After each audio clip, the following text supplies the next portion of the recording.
Ay, por cierto, ya en el transcurso del día, subo los videos al YouTube y se los comparto, ¿sale?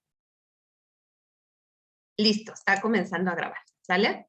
Bueno, entonces estos geomintos son gusanos que se van a transmitir por el suelo. Entre ellos está Ascaris lumbricoides, están las uncinarias y está, ay, se me fue su nombre, Strongyloides estercoralis, ¿sale? Entonces, también estos gelmintos tienen varias cosas en común. A ver, Cintia, mencióname una cosa que tengan en común estos gusanos. Podría decirse que todos se adquieren por la ingestión de alimentos contaminados que tienen un huevo larvado o por penetración, podría ser a través de la piel. Contacto directo a través de la piel. Muy bien, Cintia. Entonces, estas enfermedades están caracterizadas porque se transmiten por huevos que están presentes en la materia fecal y como acaba de mencionar Cintia, no solamente por huevos, sino a través del contacto directo. Se sabe que hay muchas personas que están en riesgo, alrededor de 50 millones de padecer la enfermedad. Y, a ver, Lady, ¿cuál es el grupo por edad que se ve mayormente afectado por estas helmintosis? Se encuentra principalmente en niños, pero en mujeres gestantes también es predominante y Predominante. bueno, pues en las mujeres gestantes produce pues muchos riesgos como por ejemplo anemia y deterioro en el embarazo, ¿no? Afecta a los chiquillos, pues sí, con bajo peso al nacer, con deterioro físico, nutricional y también cognitivo. Pues sí, todo lo que implica el estar en una madre que tiene anemia, ¿no?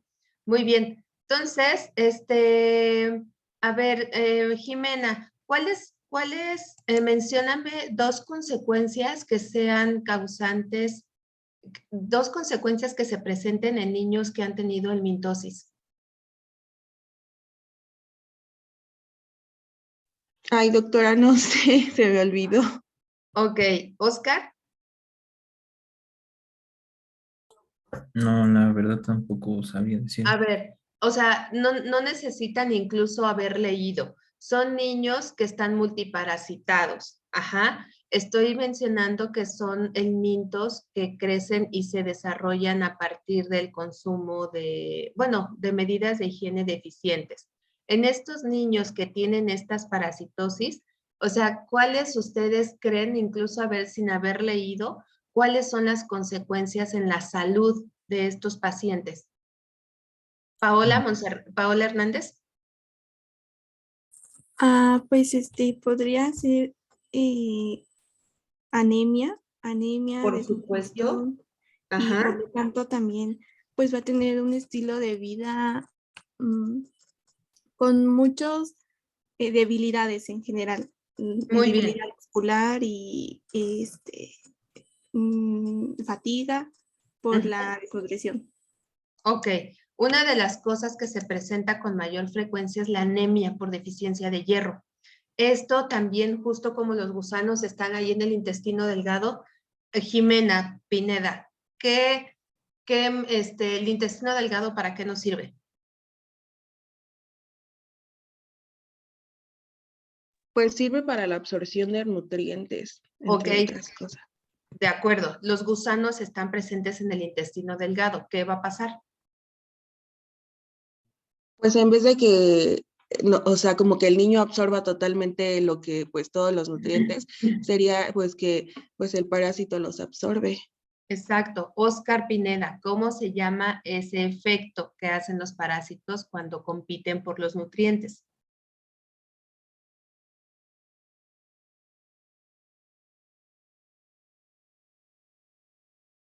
Gema.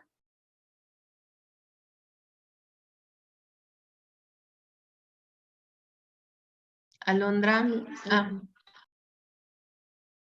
¿Sí, Gema? No sabría, doctora. Alondra. Tampoco sé, doctora. Es el efecto exfoliatriz, ¿sale? Entonces, este efecto exfoliatriz es la competencia por los nutrientes. ¿Qué va a pasar? que pues los niños van a tener trastornos en el desarrollo, incluso tienen dificultad para concentrarse porque no tienen los nutrientes adecuados, problemas de lenguaje, motricidad fina, incluso a veces también pueden llegar a tener algún grado de retraso mental. Y por supuesto, pues a veces son niños que desertan de la escuela porque no pueden poner atención, ¿sale? El prolapso rectal también se puede presentar en el caso de triquiuris triquiura, síndrome de disentería o disentería crónica.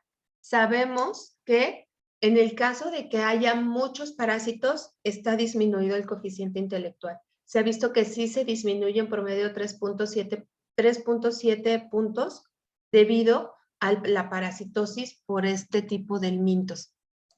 Entonces, hay diferentes intervenciones que ha hecho la Organización Mundial de la Salud, la Organización Panamericana de la Salud. Gema, como tú si fueras la encargada de hacer una política para poder erradicar o disminuir la transmisión de estos parásitos, ¿cómo la harías? ¿Cuáles serían como, digamos, 3 de tus recomendaciones principales para poder hacer esto?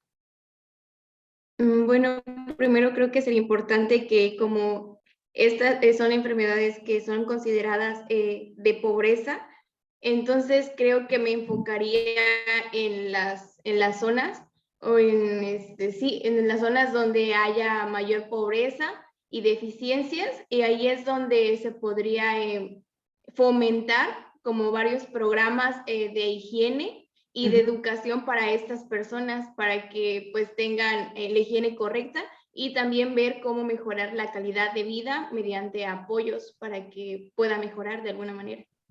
Ok, Alondra, ¿qué otra cosa harías? Establecería e implantaría medidas de higiene. O sea, bueno, más bien le diría a la gente mediante campañas pues sí, mediante campañas, etcétera, implementaría más medidas de higiene, sobre todo. Ok, Sobre todo eso. estamos hablando de medidas de higiene. En particular, ¿qué es una medida de higiene? Así que ya te van a dar el presupuesto y tú tienes que entregar algo y decir, voy a hacer esto. Una de las principales cosas que habría que hacer. Un control higiénico en los alimentos y en el agua. ¿Ok? Filtros de agua, instalaciones de trabajo adecuadas con mayor limpieza. Ok, para, Abigail. Ay, perdón. ¿Perdón? No, Para adelante. una mejor preparación de los alimentos. Ok, Abigail, ¿eso cómo lo lograrías?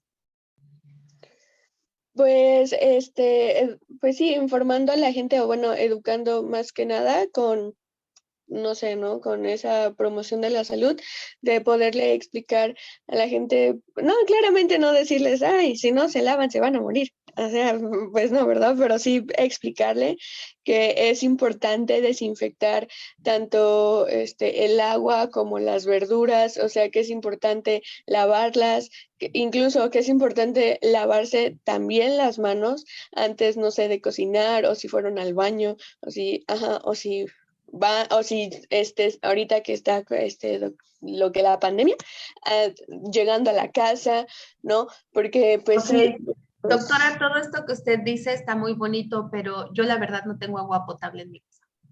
No tengo agua. ¿Cómo me voy a lavar las manos? Esa es una gran pregunta, pues, pues si no hay agua potable, ¿Qué les decimos? O sea, son de las grandes preguntas, ¿no? No sé si ustedes ya habían nacido en el sexenio de Fox cuando dijo que iba a haber internet para todo el país y que iba a haber esto y que iba a haber el otro. Y también en una conferencia una persona se paró y le preguntó, señor presidente, yo no tengo luz en donde vivo.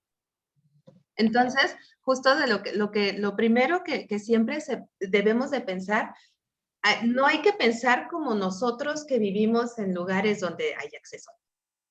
Tenemos que pensar en las condiciones en las que están estas personas, ¿no? Buscar apoyo para crear redes de agua. Eso es lo más importante.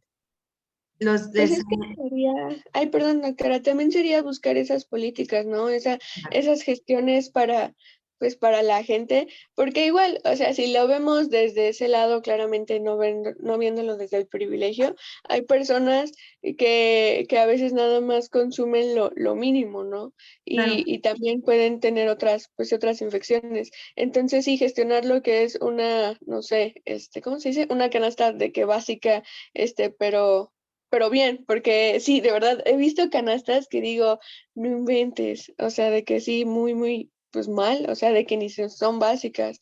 También pues gestionar lo que es, como usted dijo, una red o pues sí, se diría red, no sé, tal vez, algunos pueblos todavía tienen pozos, entonces una red para poder tener agua, ya sea, bueno, yo supongo que va a ser, no potable, pero ahí entra lo que es la conciencia de poder purificarla. Claro, incluso a veces hacen concursos de proyectos, o sea, eso existe a nivel nacional, concursos de proyectos en los cuales se financia, digamos, por lo menos a nivel local, para poder llevar agua a las comunidades a un bajo costo, ¿no? Y pues bueno, también el hecho de decirle a las personas, hacer una letrina de verdad, eso no requiere gran cantidad de dinero.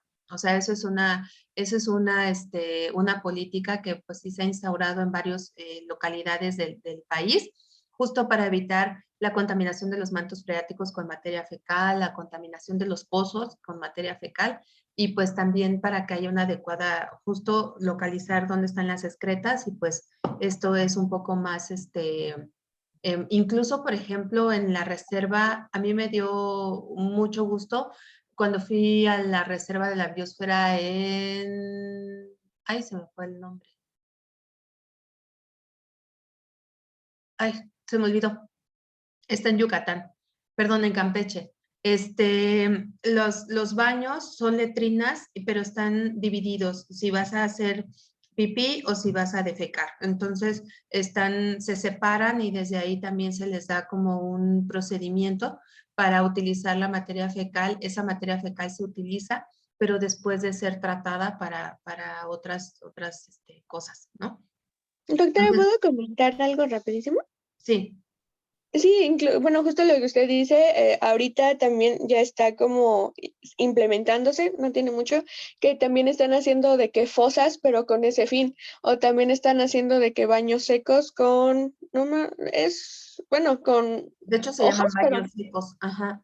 ajá, pero bueno, no me acuerdo muy bien qué le ponen, pero una sí es una fosa que todo se tira como o regresa como al suelo, pero de que ya nadie le toca ahí.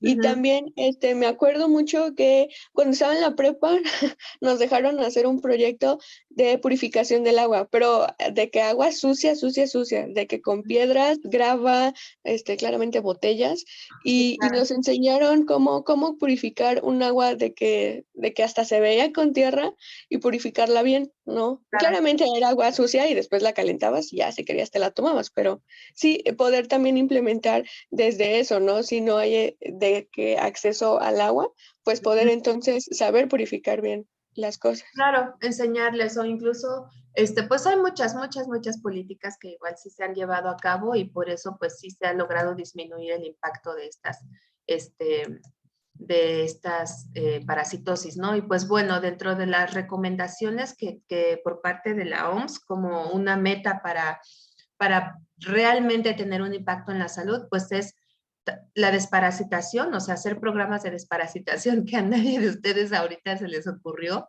el mejorar la higiene, el agua y el saneamiento. Estos 4 puntos son súper importantes para que realmente se genere un cambio, ¿no? Si solamente se hace cada uno por separado, en realidad la mejora que se obtiene pues prácticamente es transitoria, ¿no? Sí hay mejora, pero es transitoria. Se necesitan estos 4 puntos para realmente tener un impacto en la salud. El tratamiento que se utiliza para estos parásitos es principalmente el mebendazol, y el mecanismo de acción, bueno, las dosis ya están determinadas para niños pequeñitos, preescolares, escolares, ¿no? Y además, pues estos tratamientos lo que hacen es favorecer la parálisis del parásito para que posteriormente pueda morirse.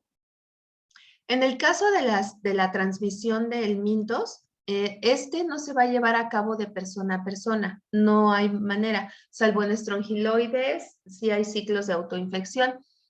Y tampoco se puede propagar a la autoinfección interna o externa, como habíamos visto anteriormente, ano, mano, boca, ¿no? ¿Por qué? Porque aquí las estructuras que salen en la materia fecal tienen que pasar 3 semanas en el ambiente para madurar y hacerse infecciosas.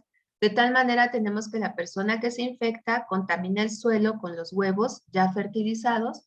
Estos pasan este tiempo en el ambiente y posteriormente son ingeridos o estar en contacto con las larvas infectantes, huevos o larvas infectantes, y entonces dentro del humano se desarrolla la enfermedad donde llegan los gusanos a un estadio adulto, ¿sale?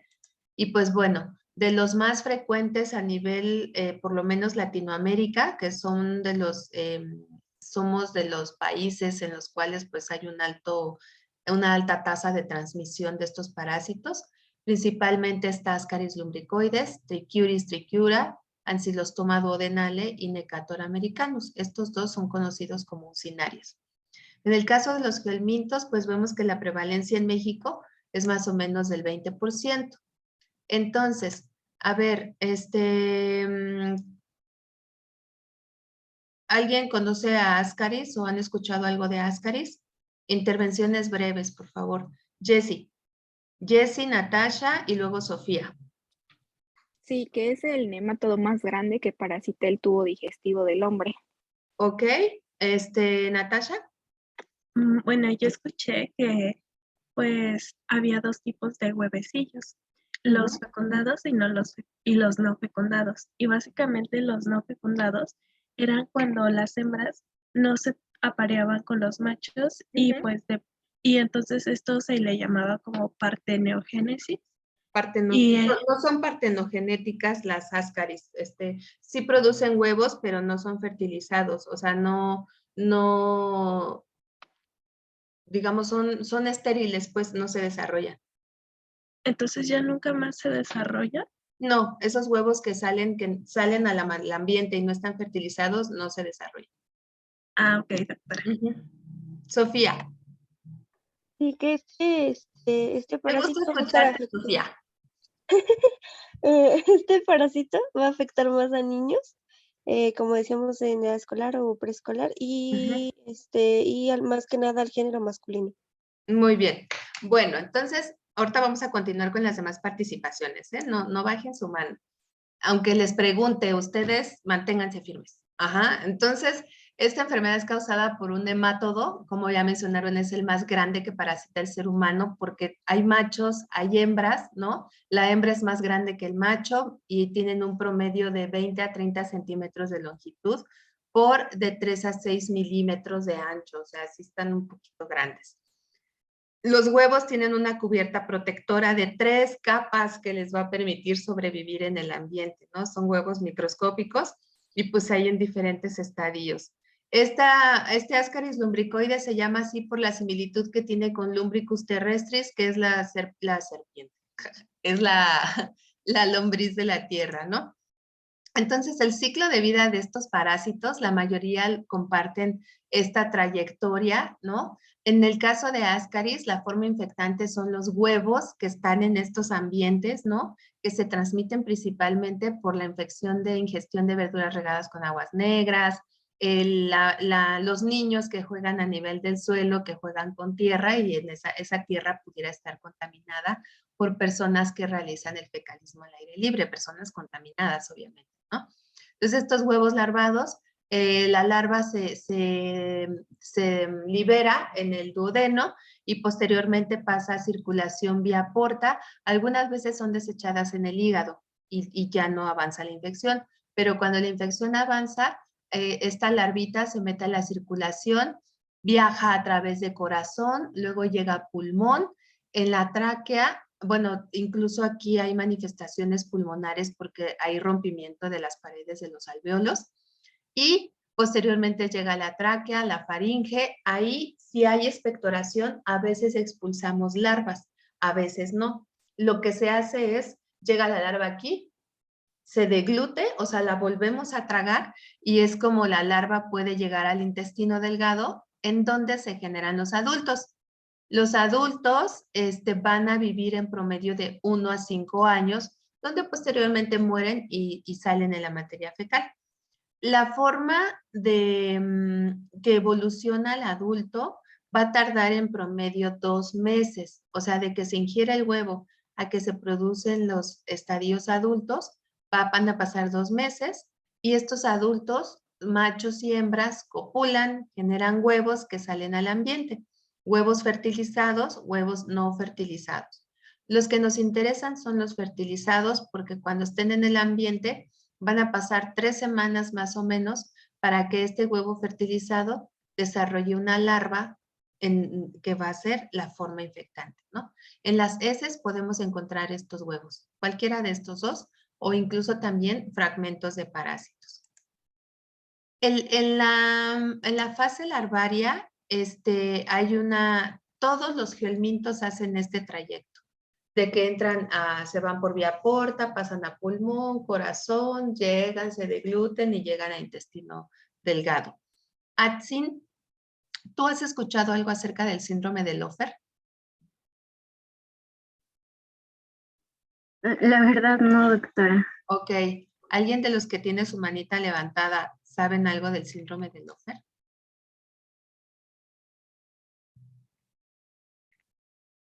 Sí, doctora. Adelante, Abigail. Bueno, pues este síndrome, bueno, yo nada más sé sus manifestaciones clínicas. Va a tener lo que es pues los típicos, ¿no? Fiebre, tos, pero ahorita que está sacando la radiografía de tórax, podemos ver que van a tener estertores, también van a tener silbancias. Y pues como son por parásitos, van a estar altos los eosinófilos, entonces va a tener eosinofilia y pues también va a tener disnea. Disnea, muy bien. Entonces, el síndrome de Lofer es una neumonía eosinofílica. Esta puede ser transitoria, en este caso es por la presencia de la larva de Ascaris lumbricoides.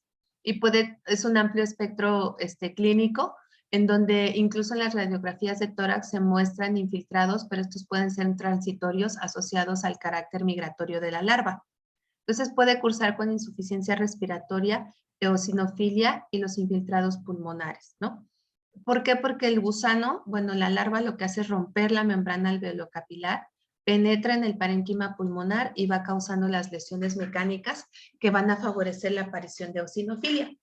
Puede haber disnea, cianosis, hemoptisis, infiltrados pulmonares migratorios, que es lo que ya habíamos mencionado, ¿no?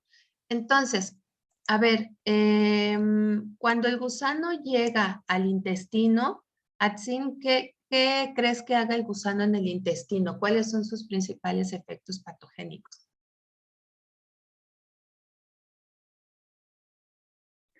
Pues, o sea, yo entiendo que cuando los parásitos adultos están en el intestino delgado es cuando empiezan a poner los huevos que después van a ser excretados en las heces. Ajá. Y bueno, o sea, leí que los huevos, por ejemplo, sobre todo de las hembras, son muy comunes entre los 5 y los 10 años de edad, pero que, por ejemplo, en los adultos disminuían mucho. Ok, pero, o sea, mi pregunta va más relacionada con qué hace el gusano en el intestino que podemos ver manifestaciones clínicas. Pues, por lo que entiendo, también produce obstrucciones intestinales. Exacto. Es el efecto mecánico de cuando hay muchos parásitos, ¿no?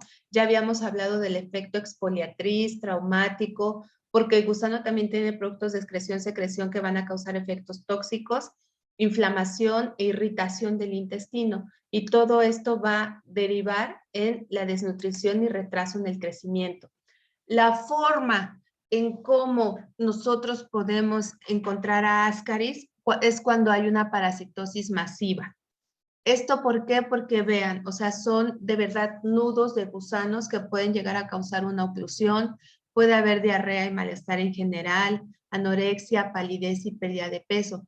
Y cuando Ascaris se va a otros lugares de forma errática, entonces forma genera cuadros agudos en los cuales se pueden ver afectadas vías biliares, hígado, riñón, apéndice, incluso hasta conducto lacrimal, escroto, e incluso causar afecciones cardíacas si es que el gusano adulto decide migrar hacia el corazón. ¿Esto de qué depende? No se sabe. No sabemos en qué momento Ascaris le da por migrar a un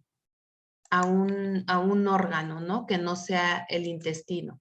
Y les voy a compartir un video de una cirugía en la cual lo que se hizo fue identificar al agente causal.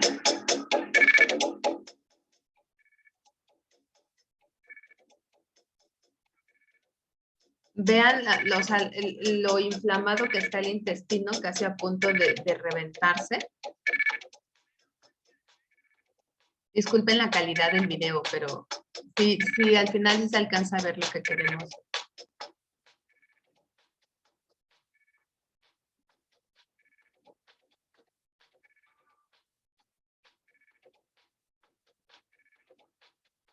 Ahí se hace una pequeña incisión. Para esto, pues ya debieron de haber tenido las pruebas de los análisis de imagen para saber en dónde.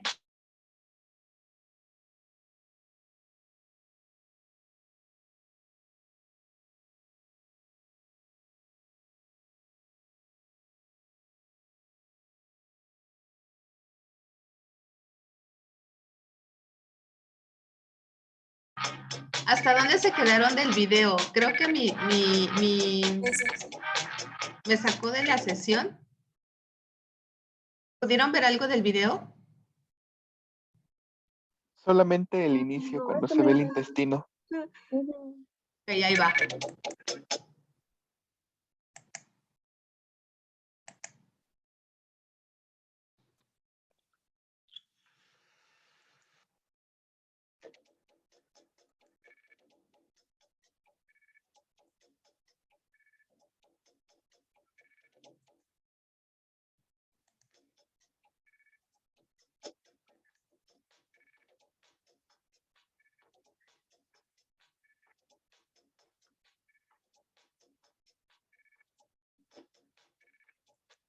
Ahí ya habían visto, ¿no?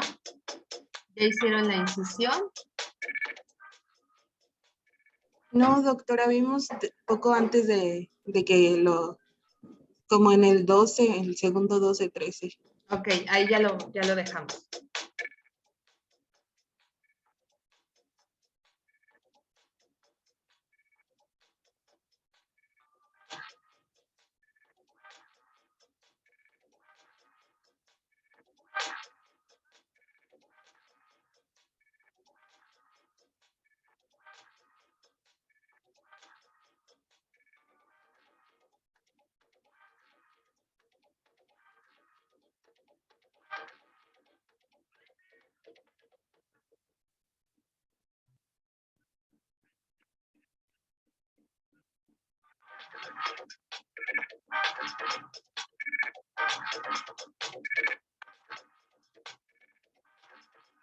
Y prácticamente 4 minutos del video se la pasan sacando y sacando y sacando gusanos.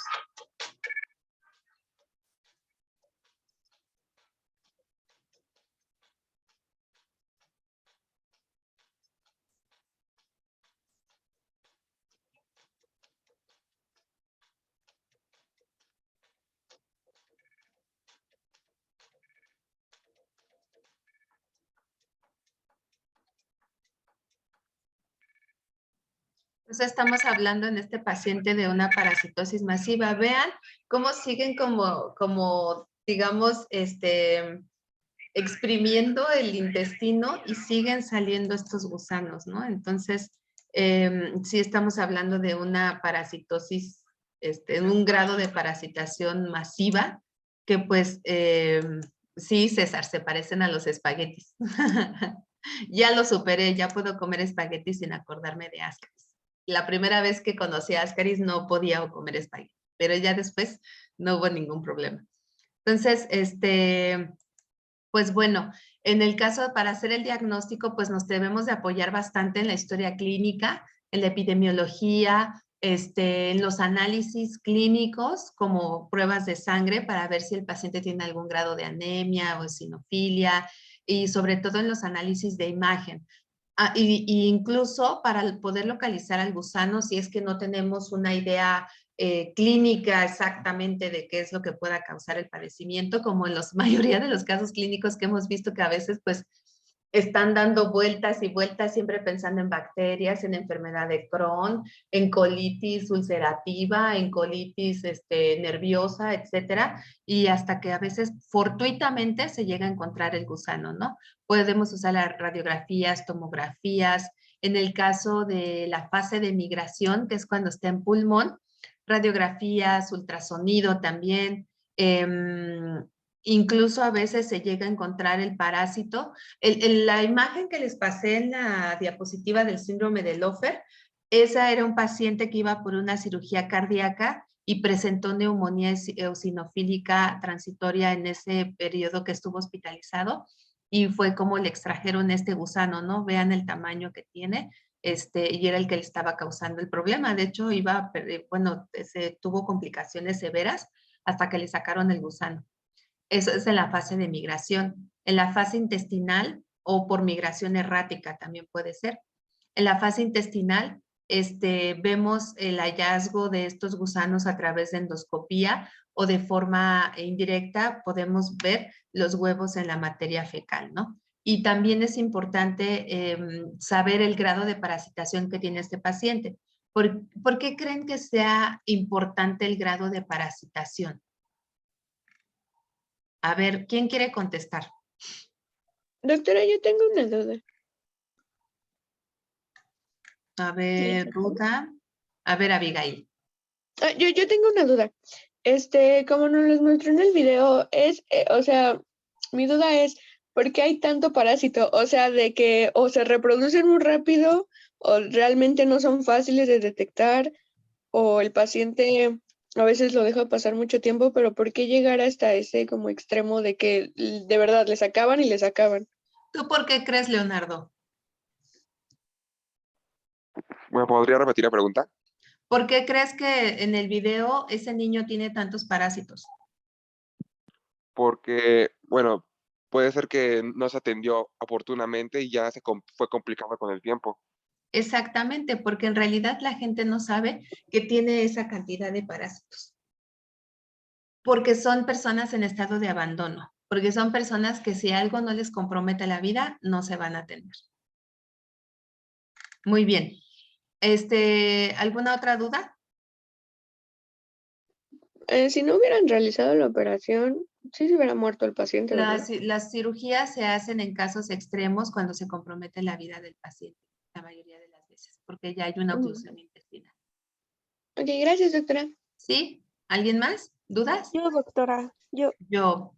Sofía. Sofía. ¿De qué manera se dan cuenta? O sea, bueno, en esta intervención quirúrgica se sacan, o sea, todos los parásitos, ¿no? Como estábamos viendo, pero ¿de qué manera, o sea, ellos verifican que realmente ya extrajeron todos los parásitos y que pues no están como en otro lugar del cuerpo del paciente? Eso no lo pueden saber a menos que tengan un análisis de imagen. Y lo que sí ven es, por ejemplo, sacar la mayor cantidad de parásitos posibles. Si hay alguno por ahí que quede, o sea que yo creo que si llega a quedar alguno, que yo esperaría que no, porque se hacen también cirugías exploratorias, pues ya con el tratamiento de albendazol es suficiente para poder destruir al gusano y ya no tendría tantos. O sea, justo la pregunta que les hacía en cuanto a por qué ustedes creen que sea necesario hacer un coproparasitoscópico cuantitativo. ¿Tú lo sabes, Vilchis? ¿Un coprológico y coproparasitario? Coproparasitoscópico cuantitativo. Pues tengo entendido que eso es para medir los huevecillos en las heces, aparte del CATO-CAE, para cuantificar la carga parasitaria. Eso nos serviría para, o sea, eso como médicos, ¿ustedes creen que les serviría para poder dar un tratamiento o independientemente de eso dan tratamiento antiparasitario? Pues yo creo que sí sirve porque en este caso, por ejemplo, según, bueno, tengo entendido, que algo que puede afectar en el paciente es la virulencia de la cepa, sí, tiene que ver, pero también la dosis infectante. Así que en este caso hay una dosis alta de agente etiológico y por lo tanto ya no, a partir de un cierto número de parásitos, ya no se puede dar un tratamiento de tipo farmacológico. Por ejemplo, en la prueba de Cato-Kites te dicen, ¿sabes qué? Es de intensidad moderada, intensidad leve o intensidad severa. Y pues a partir de ahí creo que se determina si se hace un abordaje quirúrgico o farmacológico. Y salud. Gracias. Totalmente de acuerdo. Porque ¿qué puede pasar si se administra tratamiento farmacológico? Pues que todos los parásitos se mueran al mismo tiempo y eso en realidad, en lugar de beneficiar al paciente, le pueda causar alguna complicación. ¿Vale? Entonces, pues bueno, vamos a pasar al caso clínico de ascariosis. ¿Nos comparte su presentación? Sí, doctora, ya vamos. Ok. Abigail. No, doctora, perdón. Déjeme Ok, un es momento. que vi tu manita levantada. ¿Eso puede ver? Sí. Ok. Mm.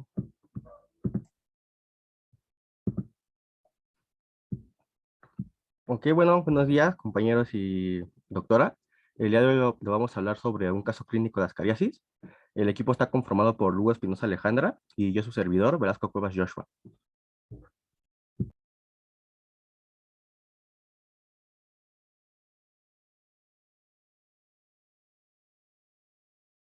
Sí, buenos días, compañeros. Para darnos un poquito de contexto, nos encontramos en el Hospital Luis Bernanza de Guayaquil, en Ecuador.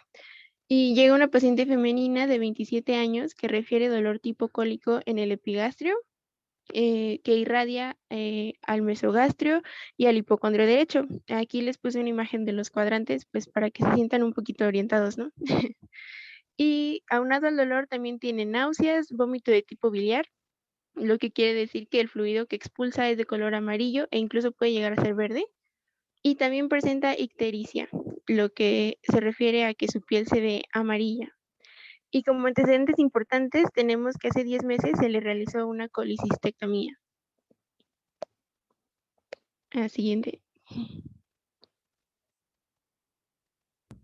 Bueno, en cuanto al examen físico, a la paciente se encontró deshidratada, con ictericia, estaba orientada, su aparato cardiorrespiratorio estaba conservado. También se pudo encontrar que su abdomen estaba blando, depresible, y como ya dijo mi compañera, con dolor a la palpación del hipocondrio derecho. Aquí les puse una representación más o menos por dónde sería. Y este dolor en el hipocondrio derecho suele estar relacionado con algún problema en la vesícula biliar, en las vías biliares, a la cabeza del páncreas o hasta en el hígado. Y bueno, también presentó ruidos hidroaéreos normales, y estos ruidos hidroaéreos se suelen producir porque es cuando el movimiento del intestino impulsa los alimentos, pues hace esos ruidos hidroaéreos.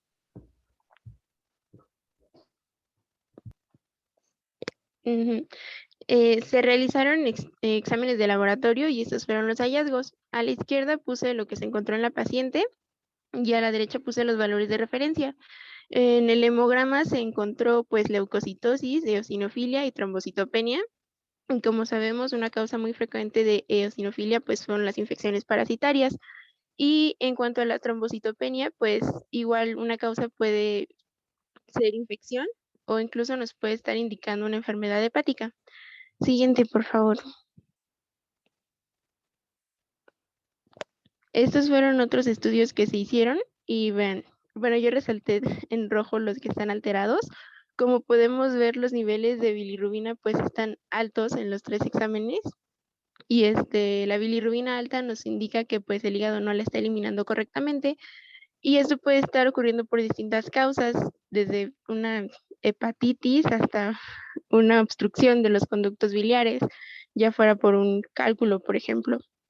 La proteína C reactiva, pues también la vemos alta, sin embargo, no voy a profundizar en eso, pero lo que sí me parece importante fue la fosfatasa alcalina, ya que cuando pues vemos que su nivel está un poquito más elevado de lo normal, y esto puede ser una señal de daño hepático o en las vías biliares.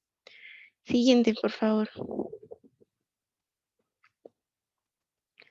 También se realizaron estudios de imagen. La primera fue una ecografía abdominal, donde los hallazgos fueron que el hígado se encontraba aumentado en su tamaño, la vía biliar intrahepática se encontraba dilatada y el conducto colédoco también se encontraba dilatado y una litiasis de 2 centímetros. El término litiasis se refiere a la formación de cálculos, piedras pues, en algún órgano del cuerpo. Entonces, en base a los hallazgos de esta imagen y a los de laboratorio, los doctores decidieron diagnosticar a la paciente con sepsis de foco abdominal, colangitis y coledocolitiasis. La colangitis es una infección que se da en los conductos biliares cuando un cálculo bloquea el paso de la bilis.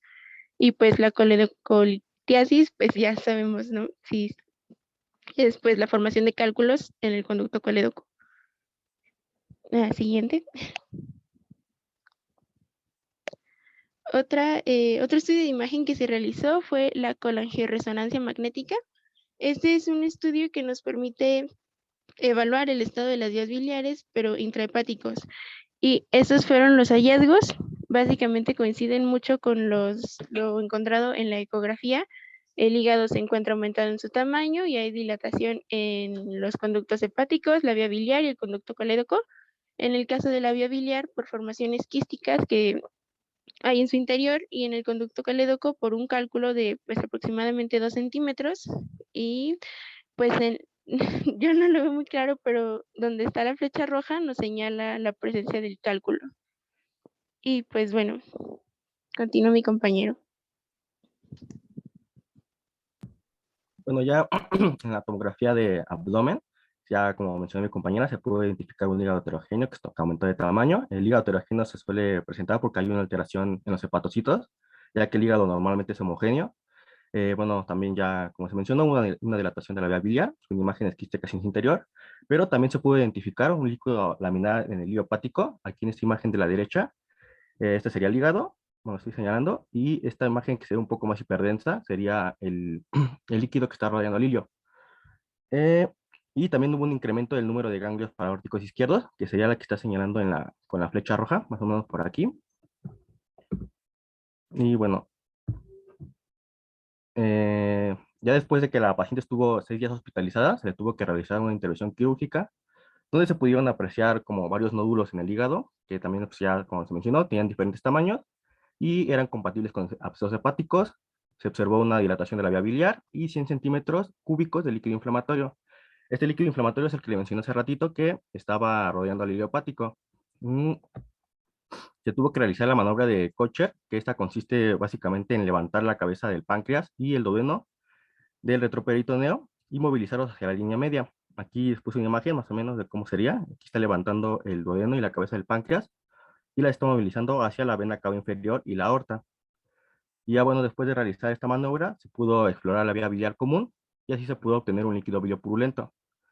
Y ya después se retiró el cálculo y a la hora de estar haciendo la limpieza, se observó la presencia de 2 estructuras filiformes que se encontraban en el conducto colédoco y cuando las extrajeron se dieron cuenta que eran 2 áscaras lumbricoides en su forma adulta. En esta imagen se puede ver cómo se está extrayendo la áscara lumbricoides en su forma adulta y en la otra de la derecha se puede ver cómo está extrayéndose también el cálculo del conducto colédoco. Y al final de la cirugía se tuvo que realizar una colédoco-duodenanastomosis y esta es una técnica que se utiliza para el tratamiento de la coledocolitiasis y consiste básicamente en unir la primera porción del duodeno con el conducto colédoco. Y ya en el posoperatorio, la paciente al salir del quirófano pues presentó algunas complicaciones como la insuficiencia respiratoria y una descompensación hemodinámica. Esta descompensación hemodinámica estaba relacionada con un choque anafiláctico y un choque séptico, pero esto porque pues, sufrió un proceso infeccioso. Entonces ya se decidió trasladar al servicio de terapia intensiva a la paciente, donde se le tuvo que administrar un tratamiento antigelmíntico y antibiótico. Estuve investigando cuál es el principal antigelmíntico para la escariasis y encontré que es el albendazol, mientras que el tratamiento antibiótico se suele dar pues, como para disminuir el proceso infeccioso, pero también se suele utilizar como profilaxis para alguna infección y se suelen utilizar varios antibióticos como es la ceftriaxona y el ciprofloxacino. Y ya bueno, la paciente después presentó una mejoría clínica, se trasladó a su habitación y estuvo ahí 7 días hasta que concluyó su tratamiento. Se dio la alta médica el día 25 después de utilización y después la paciente tuvo que acudir a consulta externa, ya después de 2 meses de haberle dado el alta, pero ya no presentó ninguna complicación quirúrgica o alguna reinfección. Sí, y ya pues para concluir, nada más recordar que el Ascaris lumbricoides va a dar un cuadro clínico dependiendo del lugar donde se encuentre. Puede estar desde los pulmones, en el intestino o en este caso pues en la vía biliar, ¿no? Como vimos, la obstrucción biliar por este parásito pues va a promover la estasis biliar, o sea, no va a fluir la bilis y esto va a favorecer la formación de cálculos. Y pues la colangiografía pancreática retrógrada endoscópica fue el tratamiento de elección en este paciente y es el que se elige en la mayoría de estos casos. Y bueno, no sé si mi compañero quiere agregar algo. Bueno, sí, nada más como comentario final, creo que este es un caso clínico pues, muy importante, donde nos muestra una migración errática de ascariosis, bueno, de la Ascaris lumbricoides, y esto es importante porque, pues como sabemos, donde predomina principalmente, o a quienes más afecta puede ser a los niños, entonces como si tenemos algún conocido que sea pequeño, pues estarlo checando o ver que no haya materia fecal o por donde está jugando, por ejemplo, en la tierra, que los niños suelen estar jugando mucho en la tierra y como sabemos, pues en la tierra se encuentra la forma larvaria de Ascaris lumbricoides, entonces pues a veces los niños se comen hasta la tierra o se llevan las manos a la boca y esto puede favorecer a que contraiga una ascariasis y pues, como dije, pues puede sufrir una migración errática y tener varias complicaciones como una colitiasis y llevar una intervención quirúrgica y así pues hacerlo más propenso a que pueda tener alguna otra micosis, alguna otra infección bacteriana y pues comprometer su estado de salud. No sé si mi compañera también quiere agregar un comentario. Sí, bueno, no, a mí solo me gustaría decir que no por ser casos que sean pues muy poco comunes, como fuese, en un futuro lo excluyan de sus diagnósticos diferenciales, porque pues podría ser igual una causa de lo que cause problema al paciente. Y pues ya, esto sería todo de nuestra parte. Gracias por su atención. Bueno, le tenemos Hicimos, una pequeña actividad, no sé si las podamos hacer todavía, doctora. Claro que sí, adelante. Ok. Y yo solo lo único que quiero decir es que no es que sean pocos los casos, son pocos los casos clínicos que encontramos reportados, pero el hecho de que esto no se presente, imagínense si hubiera un reporte de cada vez que encuentran una ascariosis, o sea, yo no sé cuál sería la verdadera situación epidemiológica, ¿no? Sí, bueno, ¿ya se ve? Sí. Ok, bueno, es una de relacionar columna, está muy sencillo. Sale, manitas levantadas. ¿Ustedes lo moderan? sí. Adelante. Si quieren. Ariana, Valeria, Ricardo, Oscar y Gloria. Sí, donde dice que se encontró a 2 ascarias es en el conducto colédoco. Ok, sí. Valeria. El de agente causal de ascariasis es ascariasis lumbricoides. Ricardo. ¿Qué tal? Buenos días. La coloración amarilla de la piel es la ictericia. Gracias. Oscar. Las complicaciones que sufrió las pacientes en el postoperatorio son insuficiencia respiratoria y descompensación hemodinámica.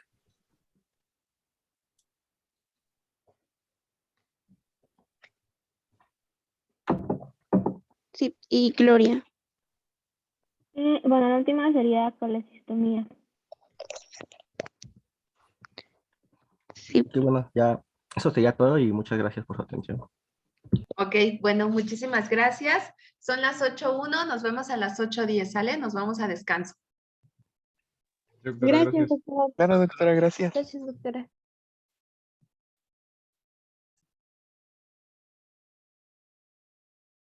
Ah, ya, estaba en pausa, perdón. Gracias, doctora. Gracias, Lady, por acordarme, gracias. Ustedes acuérdenme, a mí no me importa que me interrumpan. Ok, entonces, en la fase de intestino, ya el gusano va a estar consumiendo la cantidad de sangre para alimentarse y además también consume, bueno, el daño que causa la mucosa, ¿no? Por el consumo de esta sangre, entonces, pues a través de la sangre consume hemoglobina, albúmina y globulinas sanguíneas. Esto va a conducir al paciente a que tenga una inflamación localizada, principalmente en cara y en extremidades, conocida como anasarca. El paciente adelgaza, tiene afectación del desarrollo físico e intelectual, hay inmunodepresión, distensión abdominal porque empieza a acumularse el líquido, ¿no? En forma, bueno, se conoce como ascitis.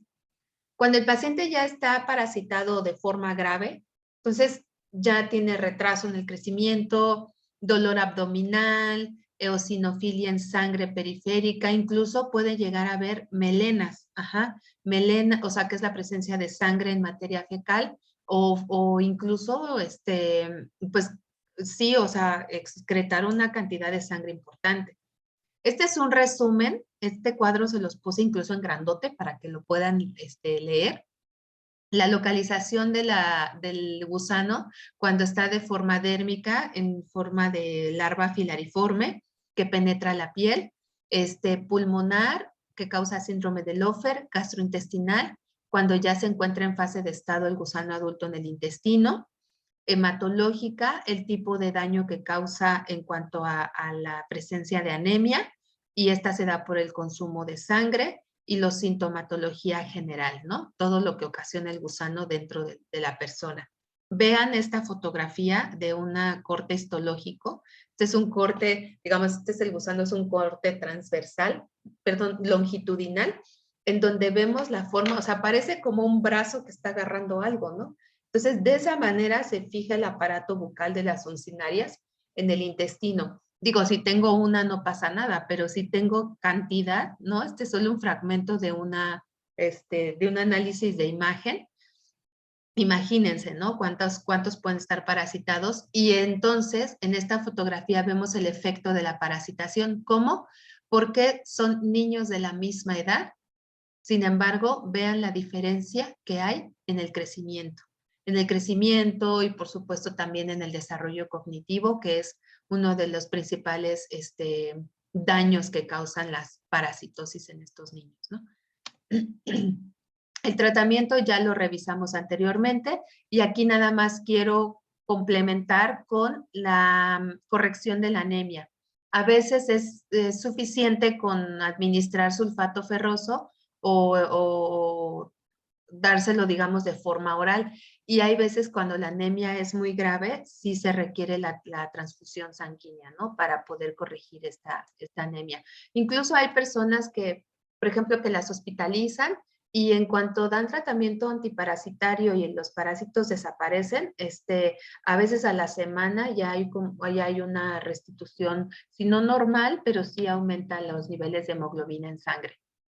Entonces, el diagnóstico se realiza basado en el interrogatorio, dónde vive, cómo vive, con quién vive, cuántas personas viven ahí, las condiciones, ¿no? La exploración física para tomar en cuenta la sintomatología del paciente y los análisis paraclínicos. Los análisis paraclínicos pues tienen que ver justo con la presencia de anemia, si hay eosinofilia y otros datos que sean importantes, ¿no? Como lo vimos ahorita en el caso clínico de Ascaris. Incluso para saber, porque normalmente nosotros en clase estamos buscando solo uncinarias, ¿no? Pero en la realidad, como hemos visto en los casos clínicos, pues se busca otra cosa y a veces por hallazgo fortuito se encuentran a los gusanos. También se pueden hacer endoscopías, ¿no? Colonoscopías también, principalmente endoscopías, y aquí estamos viendo los gusanos adheridos a la mucosa intestinal. Y pues bueno, los análisis de sangre también se pueden hacer frotes para ver el grado de anemia. ¿A qué se refiere una anemia hipocrómica? Cintia.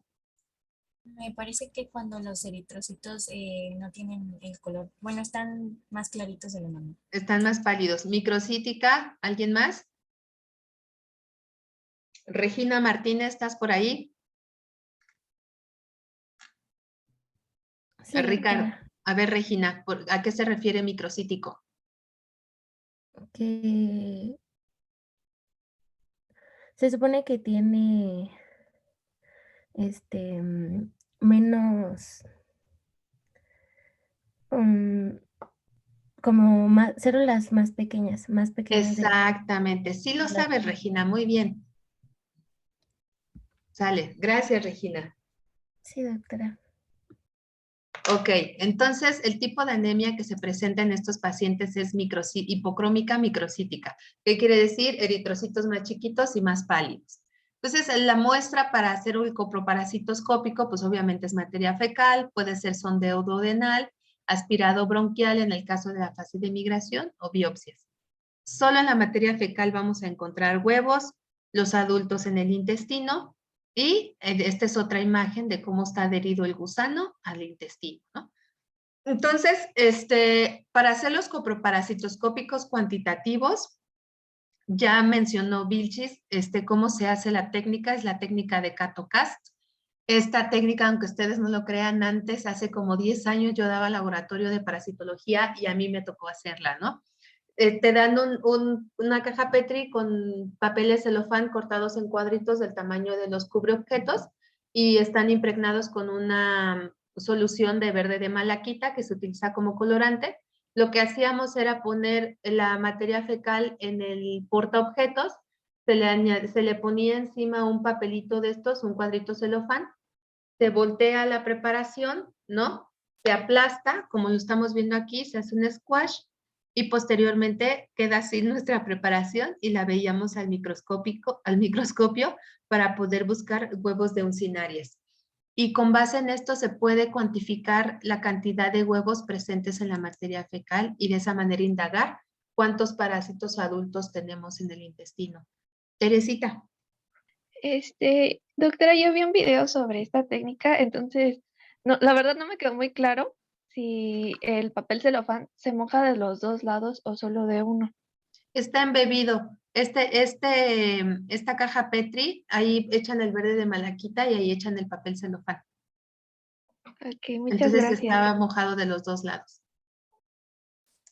Ok, y en el caso de la técnica de Arada Mori, que no van a ser ustedes expertos, pero se utiliza principalmente para diferenciar a estrongiloides de las uncinarias, ¿no? Para saber qué tipo de larva es la que está presente en la materia fecal. Y pues bueno, sí se puede diferenciar entre estos dos agentes causales. Lo que se hace es que tengo tiras de papel filtro. Estas tiras de papel filtro, digamos, tenemos mi tira de papel filtro, se impregna, se agarra una batelenguas con materia fecal, se hace un extendido y se coloca, como lo estamos viendo aquí, dentro de un tubo de ensayo, y esto se incuba, dependiendo de la temperatura a la cual se incube, sería temperatura ambiente principalmente, y entonces se espera que las larvas crezcan y las larvas migran a través del papel filtro y se van hacia el agua. Ya se hace un análisis del sedimento y es como se pueden buscar las larvas que presentan diferencias morfológicas.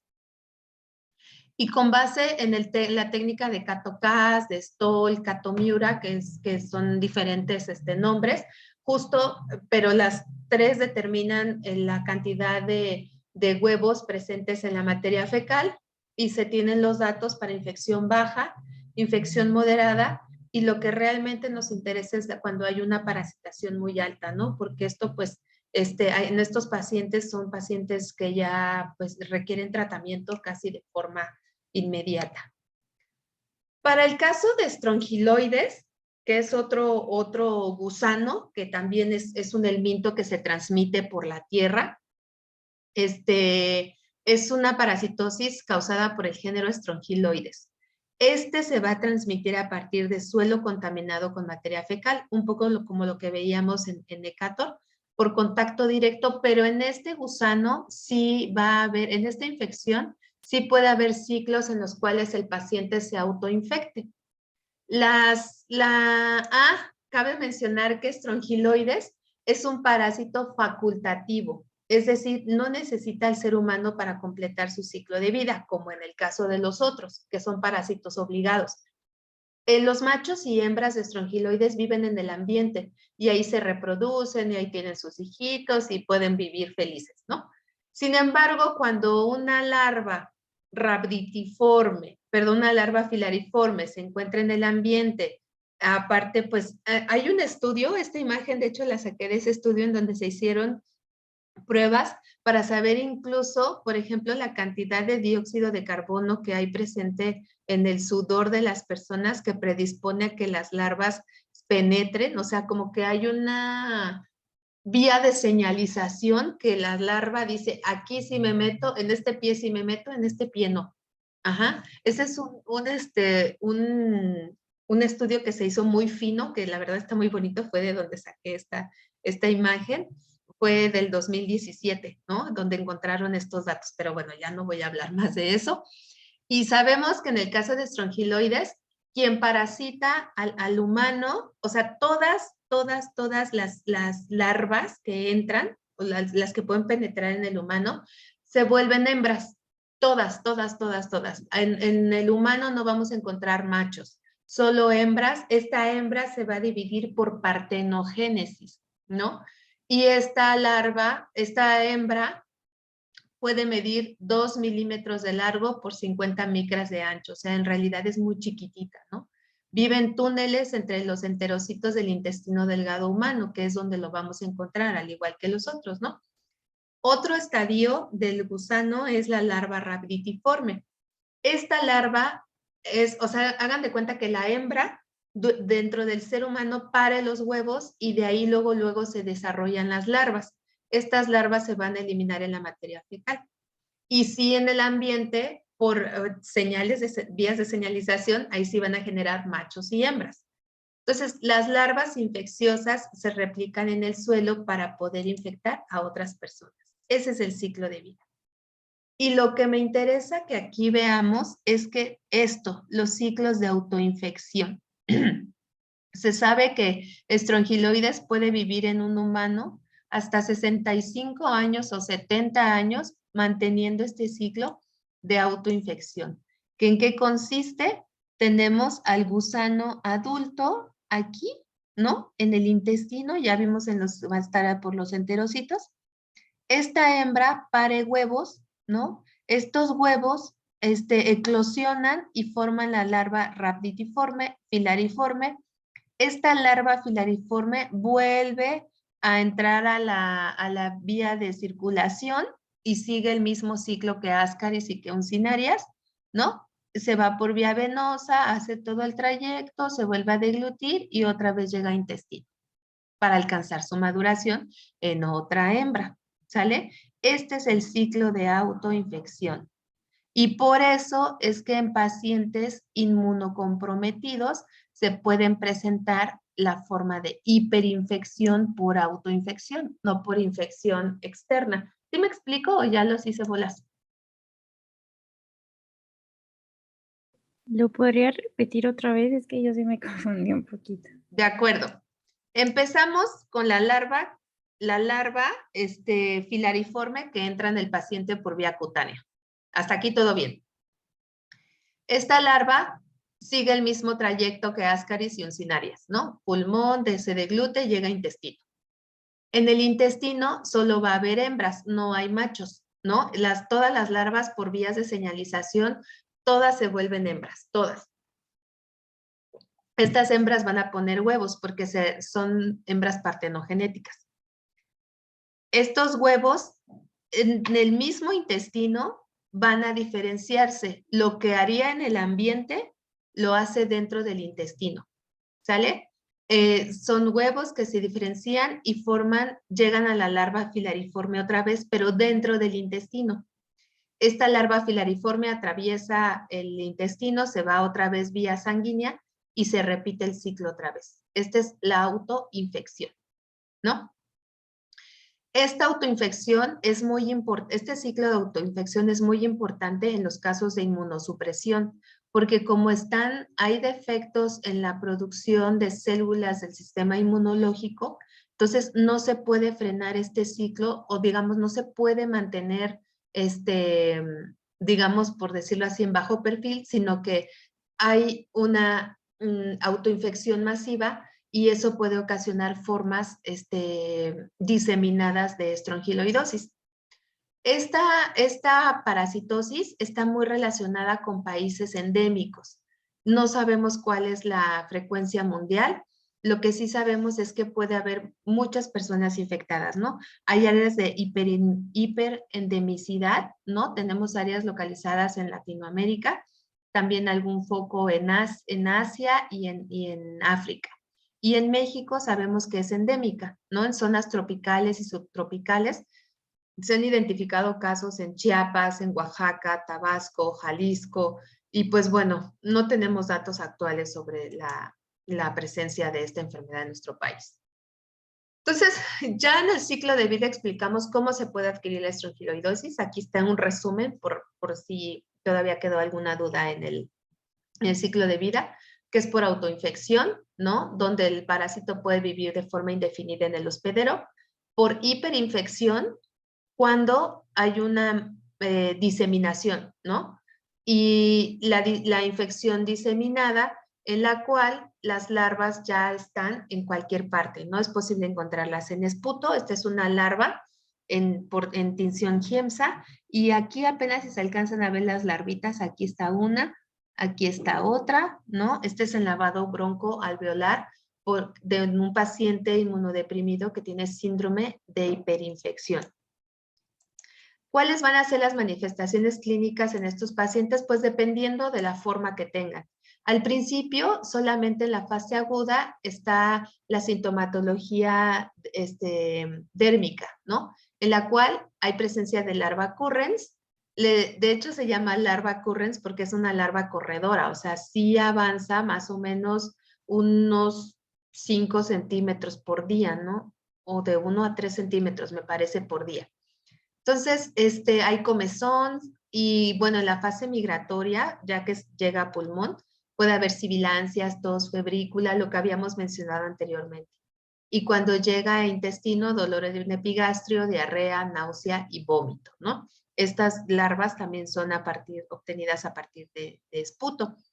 Y ya cuando la persona tiene una forma crónica de la infección, hay dolor en epigastrio, molestias abdominales, diarrea, náusea, pérdida de peso y prurito.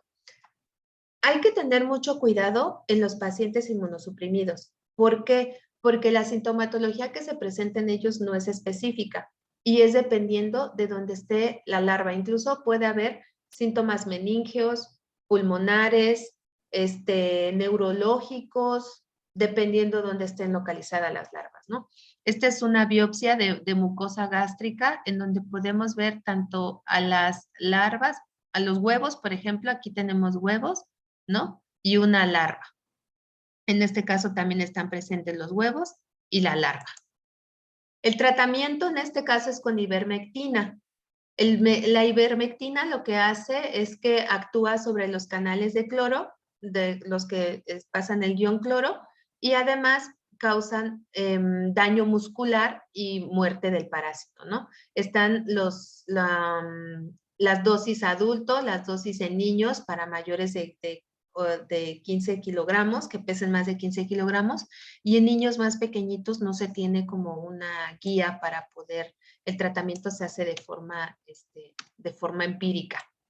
Entonces, se realizan exámenes de materia fecal para corroborar que el tratamiento haya funcionado y que ya no encontremos la presencia de larvas en las heces, ¿no?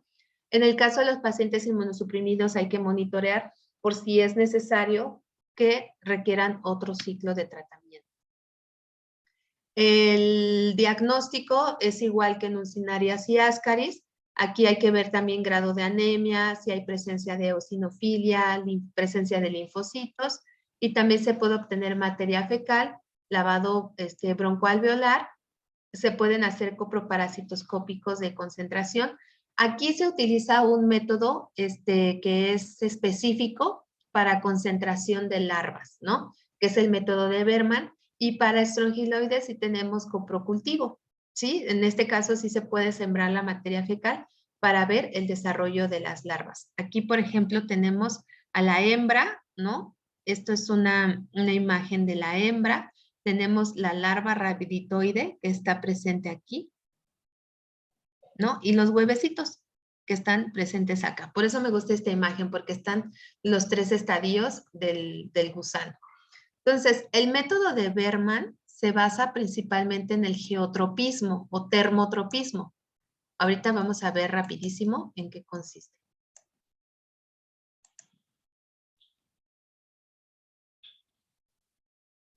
Se pone un soporte, se pone un embudo en el soporte universal.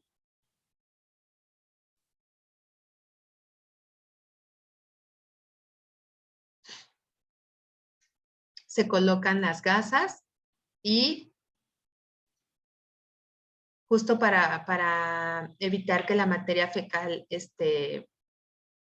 se vaya al fondo del embudo, se va a colocar una muestra del tamaño de una nuez de materia fecal, que son más o menos unos 10 gramos.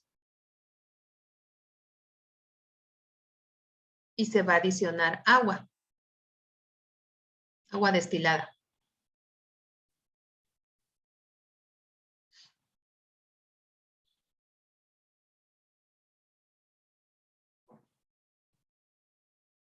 Hasta que llegue a la gasa, no que la inunde completamente, sino hasta que llegue a la gasa. Y ya se van a dejar ahí incubando y las larvas van a migrar. El agua está ligeramente tibia para que por termotropismo la larva migre. Y lo que observamos en el sedimento de esa agua es esto. Es una larva de Strongyloides stercoralis. A partir de sedimento de materia fecal. Y ese es el método de Berman, ¿no? Y justo es con la finalidad de hallar larvas.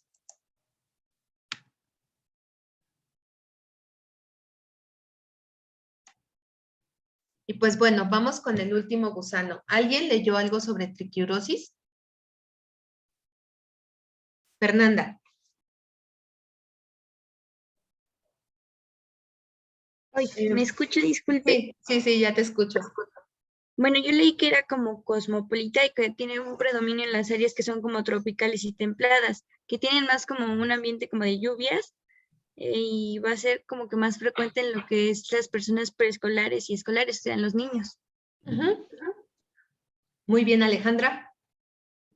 Sí, yo leí que a diferencia de los otros que les gusta estar como que en el intestino delgado, este se encuentra más en el ciego. Muy bien, exacto. Esta es una diferencia con respecto a los otros, ¿no? Antes lo veíamos aparte, pero pues prácticamente como comparte todas las ciclos de vida y demás, lo único que cambia es la localización. Ricardo. ¿Qué tal? Buenos días, doctora. Buenos días. Bueno, leí aparte de que 3 meses después de la infección, las hembras podrían poner de 3,000 a 10,000 huevos e incluso ellas podrían vivir hasta 8 años.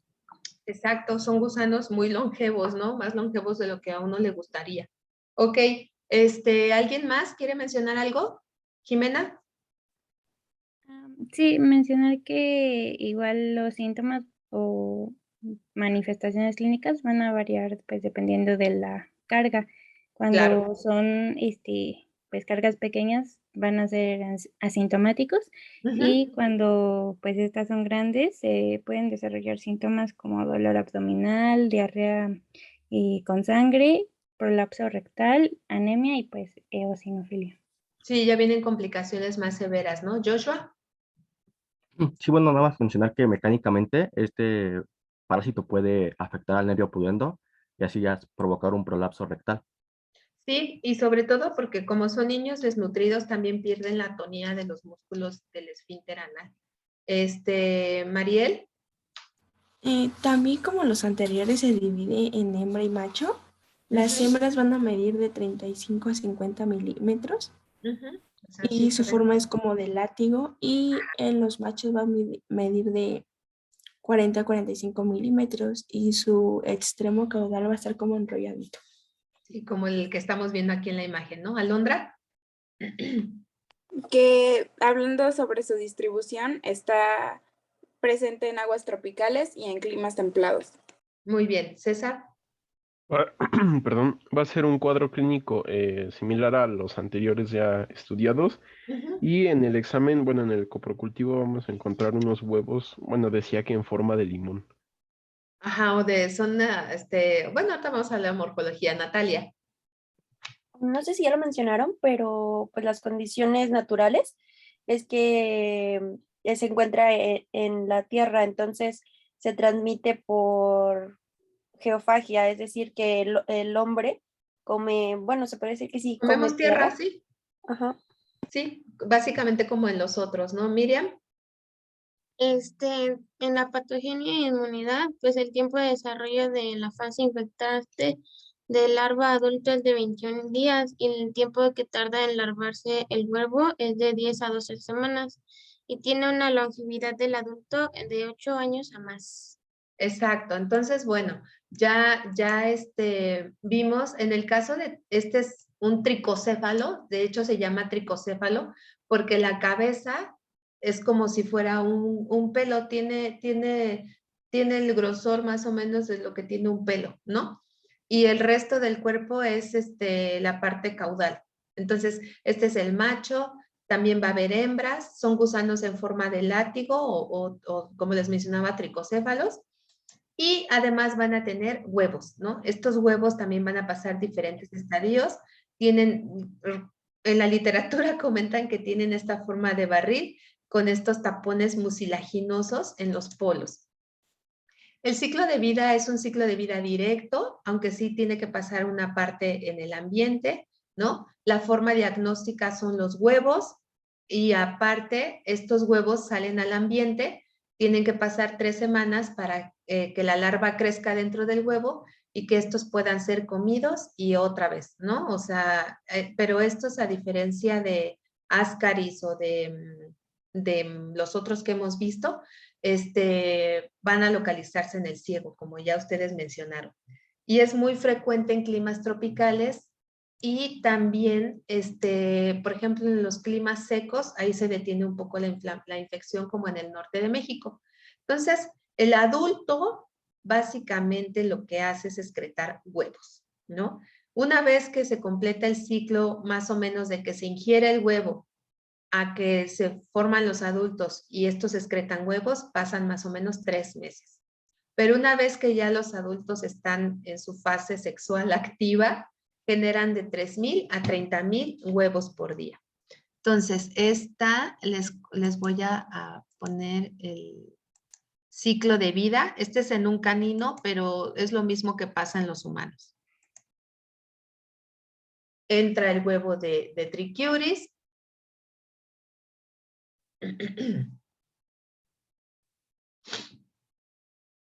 Llega a las vellosidades, ahí la larva se libera, sale,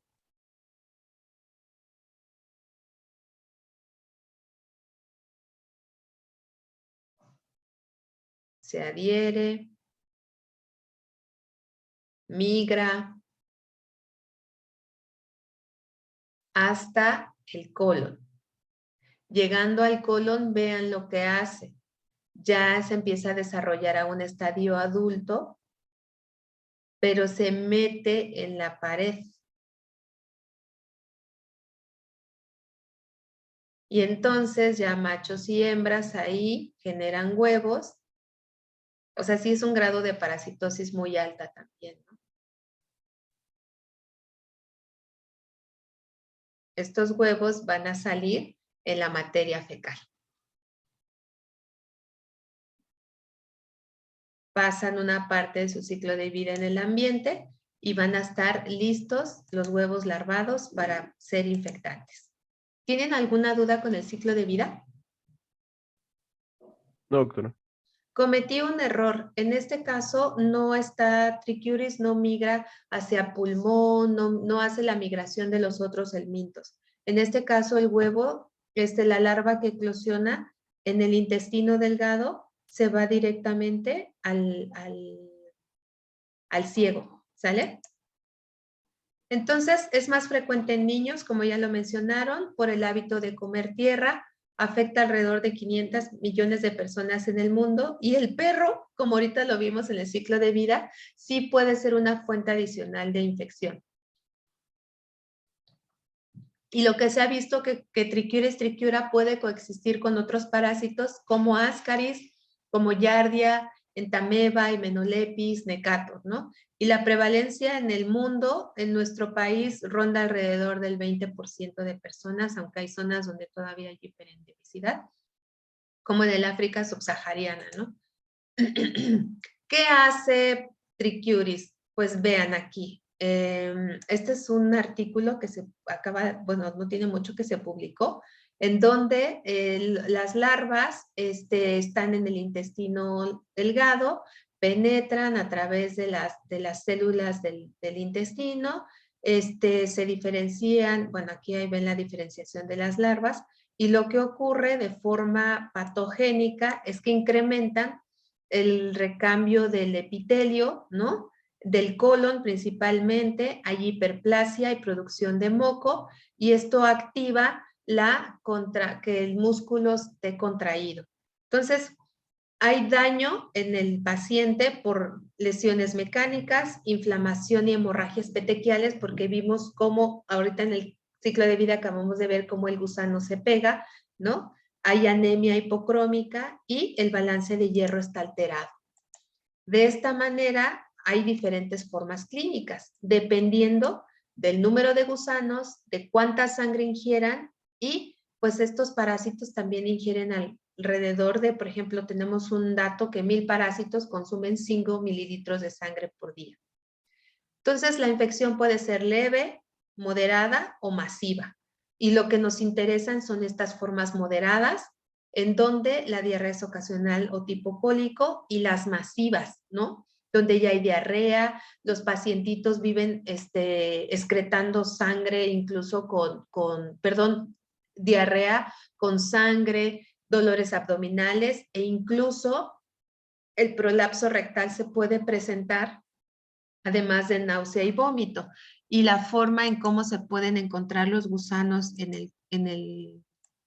el colon, pues es esta. Parasitarias son muy frecuentes en nuestro país, dado el pésimo saneamiento ambiental que tenemos, no solo en las áreas rurales, sino en las ciudades.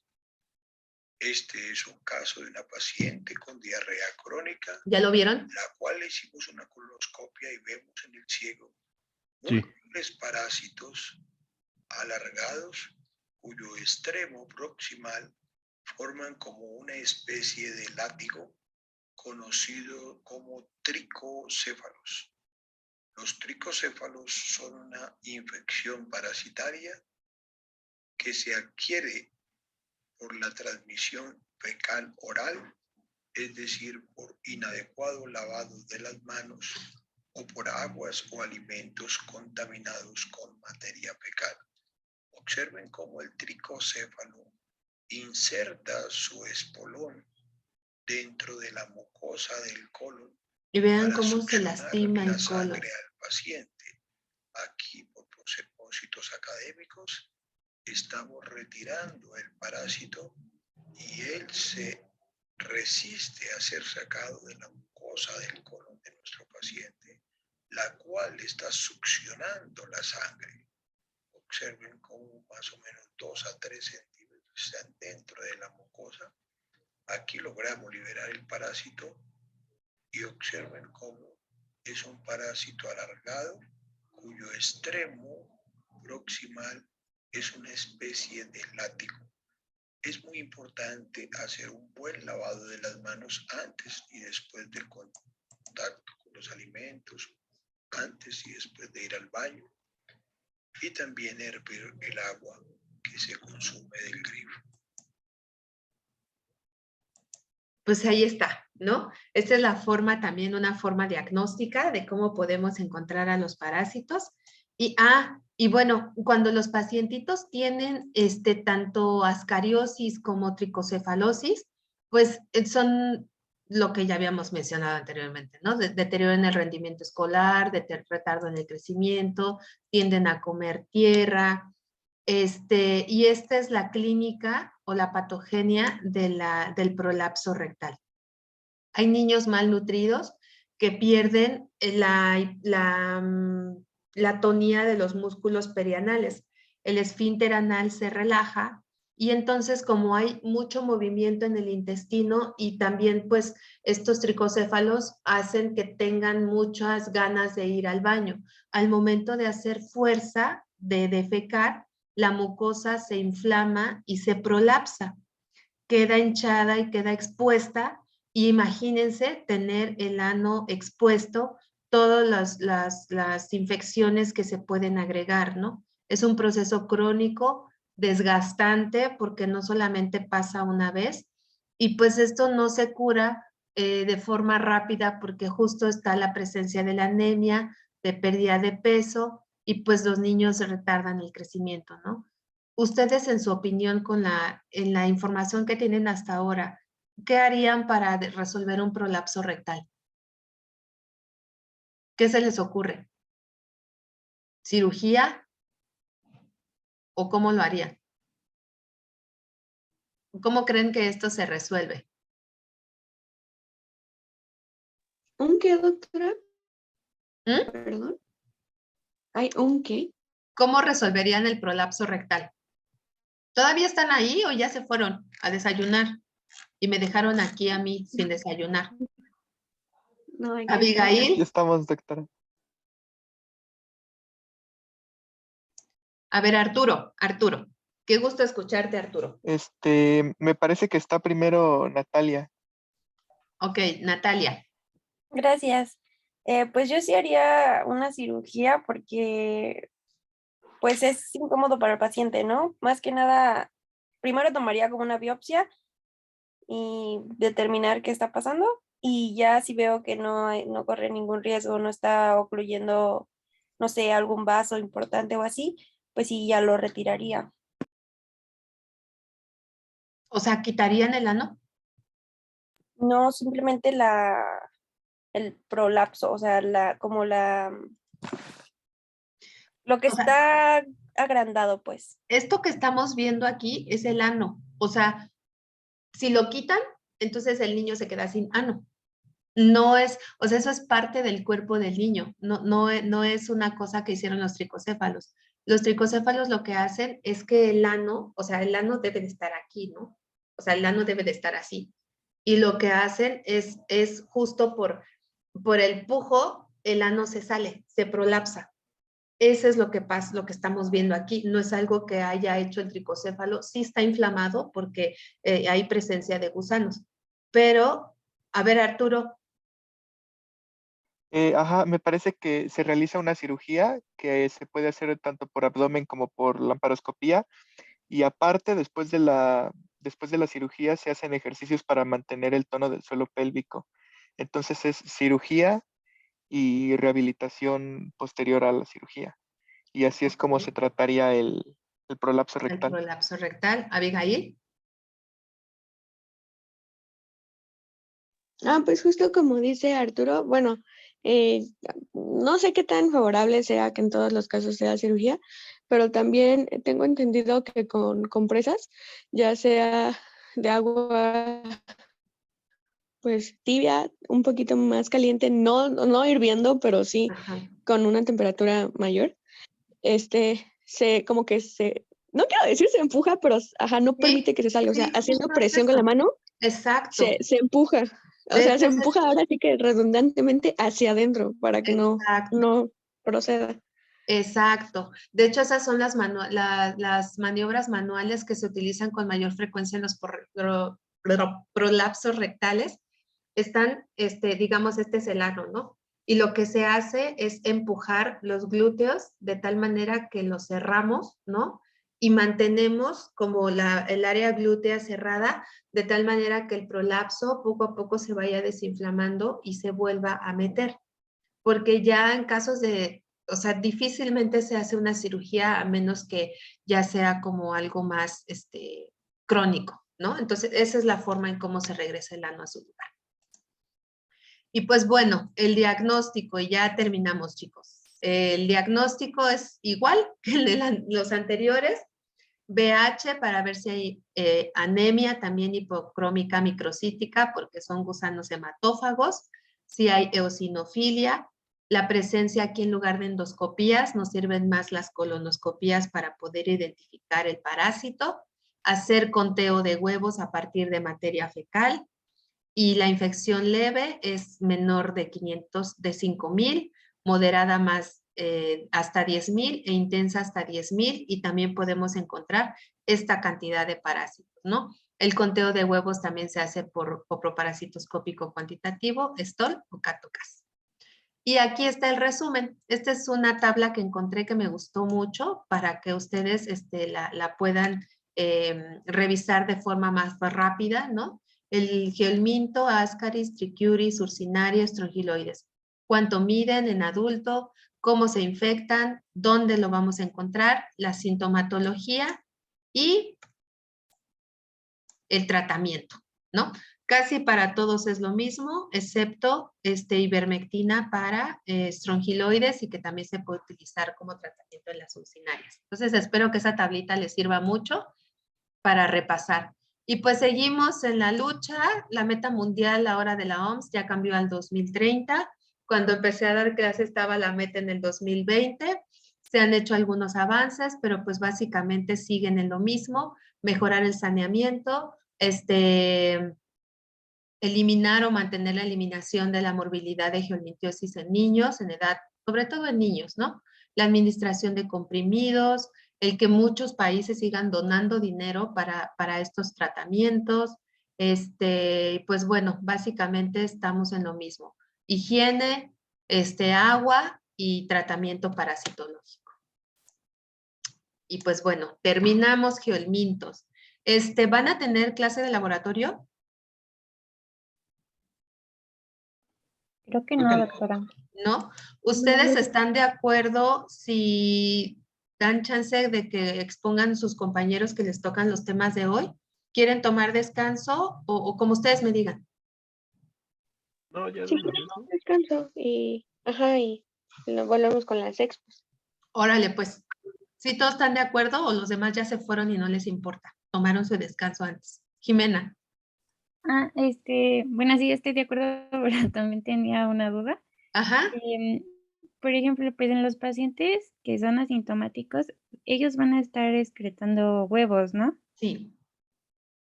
Sí, Pero, entonces también es una fuente de infección al ambiente. Ajá.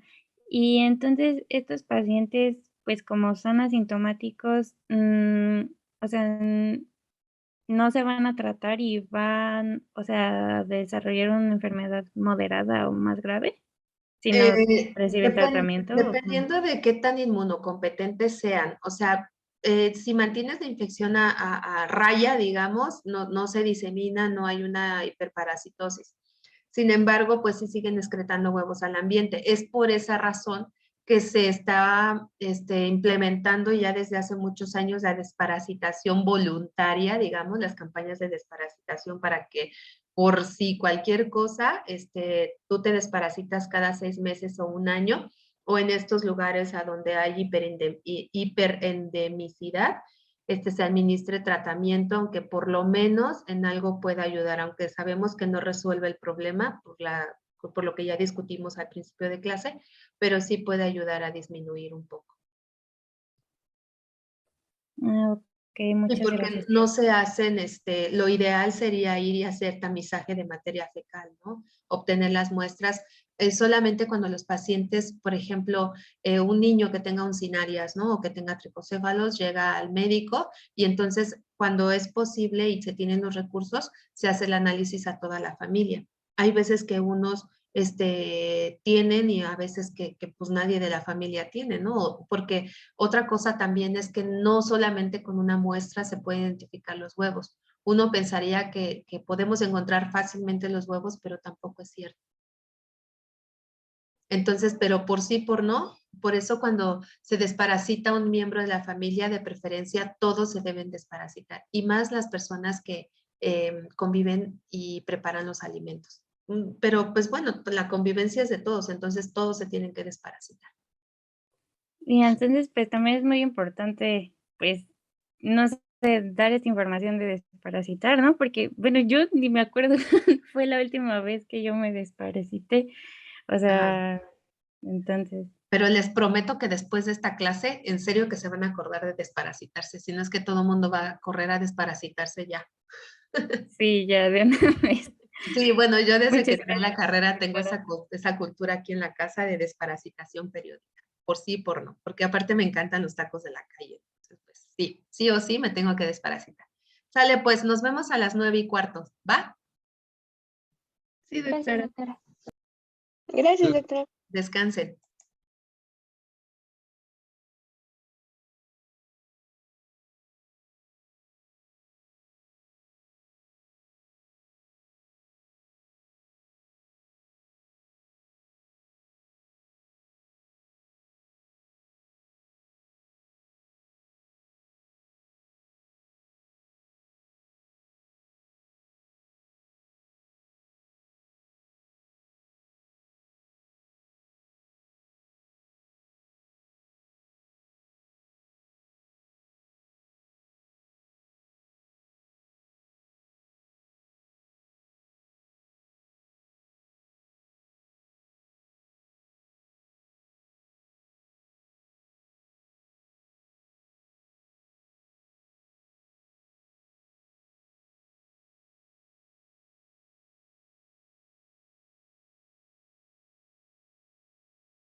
¿Listos? Sí, Sí, doctora. Ok, ¿están de acuerdo si ya pauso la grabación? Doctora. Sí, Ok, doctora.